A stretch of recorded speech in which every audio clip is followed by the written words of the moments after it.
Hello, and welcome to my channel. Learn English easily. Let's read a story. Chapter 1. A shocking confession. Maybe he was mad. Maybe he had a sixth sense. Or was he really haunted? He told me the first part of the story, and I saw the last part with my own eyes. At school, my friend Haldane and I hated a boy called Visga. When we did something wrong, he always told the teacher. One day we stole some cherries from a tree. "Do you know who did it, Visga?" The teacher asked. "It was Haldane and Winston," He replied. Later, Haldane asked him how he knew it was us. "I didn't know," He said. "I just felt certain. And I was right." Haldane and I grew up. Visga became a vegetarian and never drank alcohol. He also became Sir George Visga. When we all left Oxford University, I went away to India. After a year, I came back and wanted to see Haldane. He was always happy, kind, and honest. I wanted to see the smile in his blue eyes again and hear his happy laugh, so I went to visit him in London. But this time, he did not laugh. He was miserable. His face was pale, and he looked weak and ill. He was packing his things, and there were lots of big boxes full of furniture and books around the house. "I'm moving," He said. "I don't like this house. There's something strange about it. I'm going tomorrow." "Let's go out and have some dinner," I said. "I'm too busy." He looked nervously around the room. "Look, I'm really happy to see you, but why don't you go to the restaurant and bring back some food?" When I came back, we sat by the fire and ate the food. I tried to tell jokes, and he tried to laugh, but sometimes he looked into the shadows in the corners of the room. We finished our meal, and then I said, "Well?" "What's the matter?" "You tell me," I answered. He was silent. Again he looked into the shadows. "You're very nervous," I said. "What is it? Drink? Gambling? Women? Tell me, or go and tell your doctor. You're ill, my friend." "I won't be your friend if you talk like that." "Well, I am your friend, and something is wrong. Come on, tell me." But he did not tell me anything. He asked me to stay for the night, but I had a room in a hotel, so I left him. When I returned the next morning, he was gone, and some men were putting his boxes into a van. Haldane did not leave his new address. I saw him again more than a year later. He came to see me early one morning before breakfast. He looked really bad, worse than before. His face was thin and white, like a ghost, and his hands were shaking. I invited him to have breakfast with me, but I did not ask him any questions because I knew he wanted to tell me something. I made coffee, talked, and waited. "I'm going to kill myself," He began. "Don't worry. I won't do it here or now. I'll do it when it's necessary, when I can't continue to live anymore. And I want somebody to know why. Can I tell you?" "Yes, of course," I said, astonished. "You must promise not to tell anybody while I'm alive." He said. "I promise." He looked at the fire silently. It's difficult to begin, he said. You remember George Visger, don't you? Yes. I haven't seen him for a long time, but somebody told me he went to an island to teach vegetarianism to the cannibals. I laughed. Anyway, he's gone. Haldane did not laugh. Yes, he's gone. But not to an island. He's dead. Dead? How? You remember he always knew when people did bad things and told the teacher?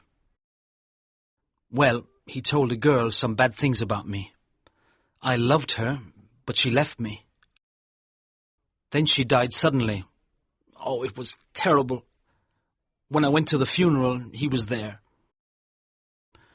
I came back home and sat thinking about it, and then he arrived. I hope you told him to go away, I said angrily. No, I listened to him. He came to say it was better that she was dead and we hadn't got married. I asked why, and he said because there was madness in my family. And is there? I don't know. But he said he knew and had told my girlfriend. I said I never knew anything about madness in the family. And he said, so, you see, it's better you didn't get married, isn't it? And then I put my hands around his neck. I don't know if I meant to kill him, but that's what happened. I was shocked. I said nothing. What can you say when your friend tells you he is a murderer? Haldane continued. I saw that he was dead, but I was very calm. I sat down and thought, there's no blood, no weapon. Everybody knows Visger is going to an island, and he told me he said goodbye to them. So there's no problem. I must get rid of his body, that's all. How? He smiled.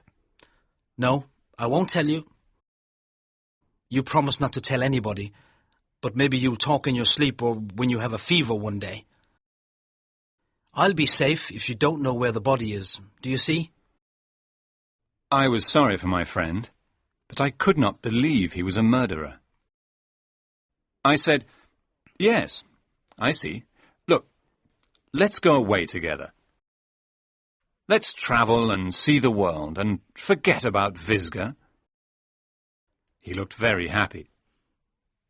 You understand and you don't hate me. Why didn't I tell you before? It's too late now. Too late? No, it isn't. Come on, we'll pack our suitcases tonight. We'll go where nobody can find us. He said, When I tell you what has happened to me, you'll change your mind. but I know what has happened to you, No. he said slowly. I've told you what happened to him, not what happened to me. That's very different. Did I tell you what his last words were? Just before I put my hands around his neck, he said, Careful, Haldane. You'll never get rid of my body. Well, I got rid of his body, and I forgot about his last words. But a year later, I was sitting here, and I suddenly remembered them. I got rid of your body very easily, Visger, I said. And then I looked at the carpet in front of the fire and... Ah! Haldane screamed very loudly. I can't tell you. No, I can't. Chapter 2. A Haunted Man. At that moment we heard thunder outside. I went to the window and saw some dark storm clouds in the sky. Where was I? Haldane said. Oh, yes. I looked at the carpet, and there he was, Visger. I can't explain it. The door was closed, the windows were closed. He wasn't there before, and he was there now. That's all. A hallucination, I said. That's exactly what I thought. He answered. But I touched it. It was real. It was heavy and hard, like stone. The arms were rigid like the arms of a statue. It was a hallucination, I repeated. Well, I thought somebody had put him here to frighten me.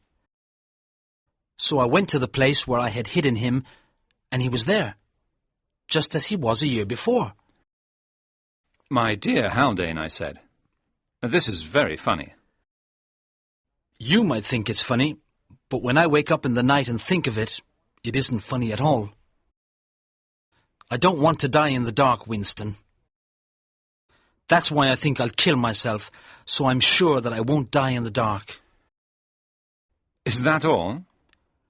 No, he came back again. I was asleep on the train one day, and when I woke up, he was on the seat opposite me. He looked the same as before, hard and rigid like a statue. I threw him out of the window in the tunnel. If I see him again, I'll kill myself. You think I'm mad, but I'm not. You can't help me. Nobody can help me. He knew, you see. He said, "You'll never get rid of my body." And I can't. He always knew things. Winston, I promise you I'm not mad. I don't think you're mad. I think your mind is disturbed. But we'll stay together. If you can talk to me, you won't imagine things. So we went travelling together, and I was full of hope. Haldane was always a rational man, and I could not believe he was mad. I wanted to help him get better. After a month or two, the madness passed, and we joked and laughed again. I was extremely happy that my old friend was normal. He's forgotten about Visger, I thought, and now he's fine. We arrived in Bruges, where there was a big exhibition, and all the hotels were full. We could only find one room with a single bed in a hotel called the Grande Vigne, so I had to sleep in the armchair. We had dinner and went to a pub, and it was late when we returned to our room. We talked for a while, and then Haldane got into bed. I tried to sleep in the armchair, but it was not very comfortable. I was nearly asleep when Haldane began to talk about his will. "I've left everything to you, Winston," he said. "I know I can trust you to take care of everything." Thank you, I said sleepily. Let's talk about it in the morning. But he continued, telling me what a good friend I was. I told him to go to sleep, but he said he was thirsty. Oh, all right, I said. Light the candle and go and get some water. And then, please let me sleep. No, you light it. I don't want to get out of bed in the dark. I might step on something or walk into something that wasn't there when I got into bed. I lit the candle, and he sat up in bed and looked at me. His face was very pale, his hair untidy, and his eyes were shining. "That's better," he said. "Oh, look here. There are 2 big letters on the sheet in red cotton. G.V. George Visger." No, it's the symbol of the Hotel Grande Vigne, I said. Hurry up and get the water.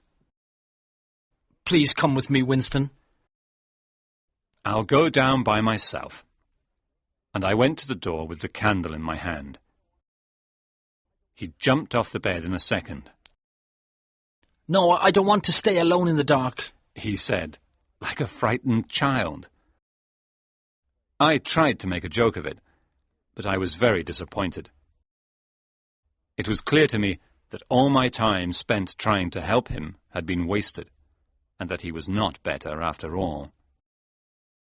We went down as quietly as we could, and got some water from the dining room.